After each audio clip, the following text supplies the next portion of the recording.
Hello, hello, and welcome back to the Carla Eli Show. I'm your host, Carla Eli, and I'm here to guide you towards wisdom so that you may unlock a life of abundance by mastering the feminine balance.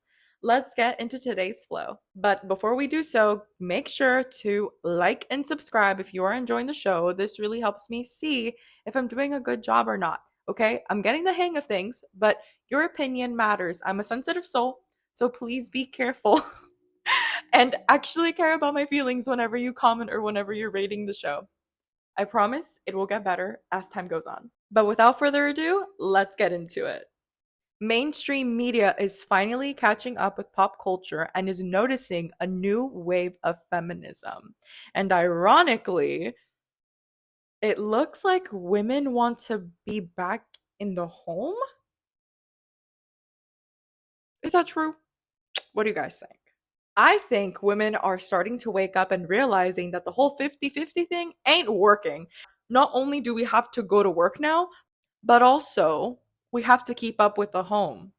I was interviewed by NBC. I was a little disappointed with the article because for some reason they made me look like the bad guy.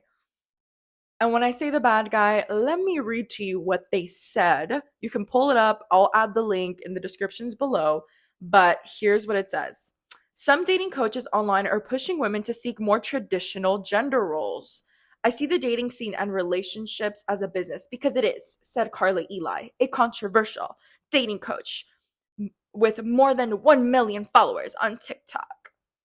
And then it goes on to say, dating coach Carla Eli tells women not to go with men who is nice or who treats you right, but one who can afford them. Are you kidding me? Well, yes and no. But do you notice how passive aggressive that sounds? The title of the whole article is so disappointing because I'm not asking women to say yes to traditional gender roles. I'm asking women to be visionaries. This is what I mean by we are starting a new wave of feminism, because the thing that I promote is for you to create your own wealth apart from your husband, but for you to know what your priorities are. Most of the time, that is going to look like family, children, and the household.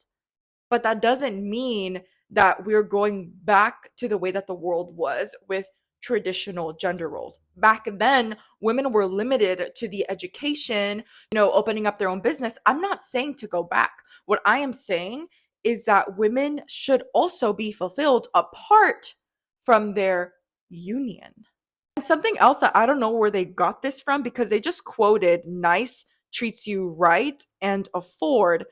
I don't even know what video they're quoting from this, because I never have ever said choose a man based off of his money and not his character. I always say the complete opposite. Choose a man with good character, with hardworking skills, and the money will come to you. And another thing that was very disappointing was the fact that I spent half of the time describing what the difference between a princess state of mind and the queen state of mind. That I ask women to step into their queen state of mind instead of staying in their comfort zone, which is our princess state of mind. The fact that those were the lines that I got on the article were so disappointing and so misleading. So let me go ahead and clarify for you. I got a little spicy right there. Always choose a man based off of his character. Always listen to a man, not with what he says, but the way that he treats you. A man will always say so much more with his actions than with his words. Date for purpose, date for lifestyle, but never date without intention, because you are bound to get hurt. And what sucks from this article being so misleading is that I started receiving hate emails from men. Emails said something like, "We are only going to spoil you if you spoil us." No duh. No duh. The only way that we can make a man fall in love with us to begin with is by being wise women, by being kind women, by being lover girls. Duh. Known that the article was going to be misleading because this reporter came in swinging. She was like, "So you think relationships are transactional?" And then I made the mistake of saying, "No, think about it like a business. Every business needs a mission and a vision statement." What I was referring to think about it as a business was a business has a purpose. A relationship should also have a purpose. Does that make sense? Does this make sense? I'm just so frustrated. Ah! After everything was said and done, I took a step back and I was like, you know what? Either way, this was such an amazing opportunity. Maybe, this was their intention, but oh well. Now I get to clarify what I meant. But also, this article shows how people have such a disbelief in love. How people's disbelief is so much greater than their faith in love. So it really woke me up and I was like, wow, people really don't believe that there are good, healthy, stable relationships out there. Women can seriously live a life of ease. That we are done suffering. We are done accepting low, bare minimum effort men. This is a new wave of feminism because now what we're saying is, even though we can, we don't have to. How powerful is that? Because you know what's happening, ladies? What we are doing, what we are creating is a space of not having to prove ourselves. How powerful is that? We're not trying to prove ourselves anymore. We're saying, oh, you don't believe me? Oh, that's okay. That's okay. I'm not here to prove you wrong. I'm not here to prove anything to you. I'm here to live my best life, and you are here to live your best life. There's so much power in knowing where you are in life. There is so much power in knowing that you can, but that you don't have to.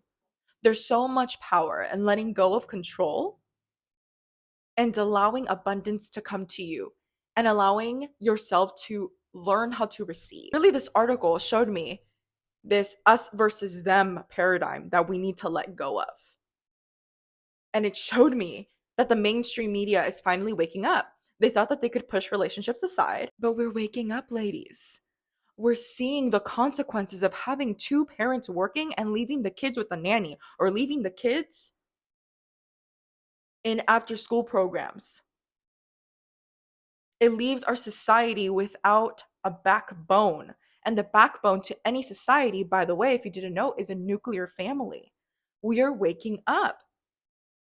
And the reason why they paint us or try to paint us as anti-feminist, but the reason why they're trying to set us up in such a negative light is because the disbelief is so much bigger. It's so sad.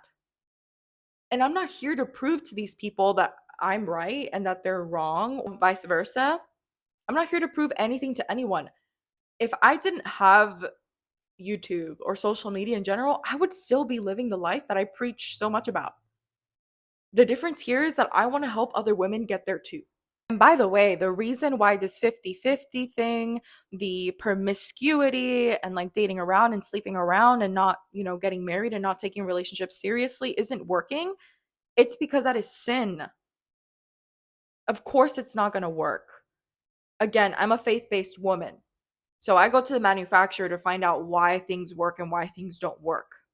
We were not meant to live a life of chaos. We were meant to live a life of ease so that we can listen to God's voice, to God's whisper, and so that we can be connected to our spirit. But because we decided chaos and sin instead, we're barely waking up and realizing, oh shoot, maybe listening to the Bible and its instructions is better.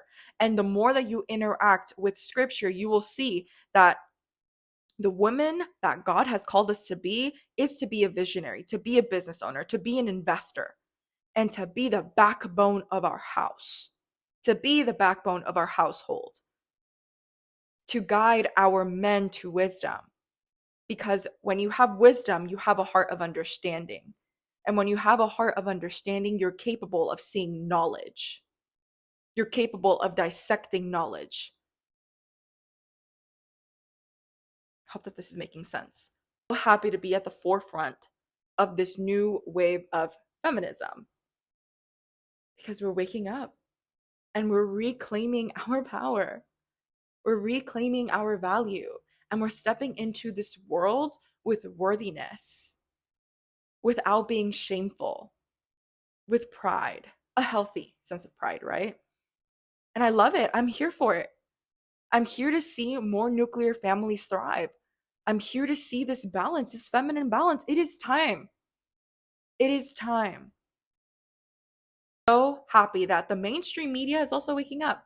They can't shush us. They cannot shush us. Wow. So, with that being said, ladies, be wise.